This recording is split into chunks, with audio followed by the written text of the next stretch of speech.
We will rebuild worlds. We will rebuild worlds from shattered glass and remnants of holocausts, once impaled for our faith and trained to speak in voiceless whispers. We'll implore you to produce the list from hallowed memories of our people disgraced as outcasts, degraded as untouchable at 64 feet, denied a life and livelihood and done to death. In so many ways it would take an encyclopedia to describe, and Steven Spielberg was some such guy to produce the special effects for a blockbuster version. Not just the stories of how you charred to death 44 of our men and women and children because they asked for handfuls of rice, electrocuted children into instant death because they played in your well, and other ghastly carnages, but the crimes of passion.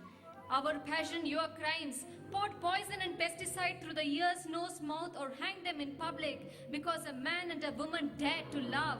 And you wanted to teach other boys and other girls the lessons of how to, whom to, when to, where to continue their caste lines. And we'll refresh your mind with other histories of how you brutally murdered and massacred our peoples with a smiling promise of heaven in the next birth, and in this, a peace that never belonged. We'll wipe away the sham of your smiles that appear and disappear like commercials on primetime TV, smiles that flash across Botox faces, smiles that crease plugged eyebrows, smiles that are pasted and plastered to your lips, smiles that sell yourself, smiles that seek to sell us into soulless worlds. We'll cinch the many skins you wear to the world, the skins you change at work, the skins called caste, the skins called race, the skins you mend once a week, the skin you bought at a sale, the skin you thought was yours, the filthy, rich, stinking skin you thought you could retain at bed. Shorn of style and an hypocrisy named sophistication, there would be nothing for you to do but gape at our combat gears.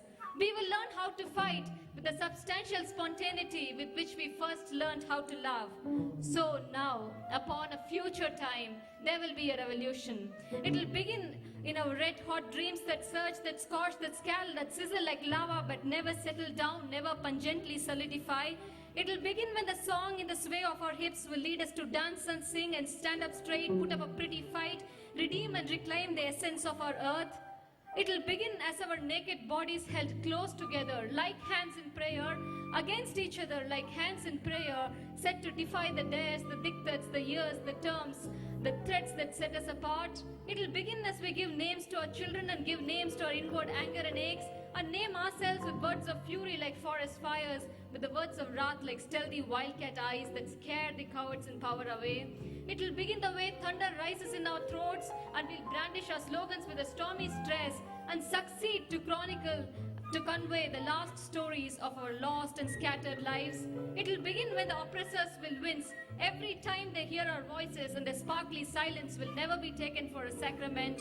It will begin when never resting we will scream until our breathless words breathe life to the bleeding dead. Under the black magic of our momentary silences, you will hear two questions. India, what is the caste of sperm? India, what is the cost of life? And the rest of our words will rush in this silenced earth like the rage of a river in first flood. It will begin that day when we will pay all that it takes for the dangerous price of love.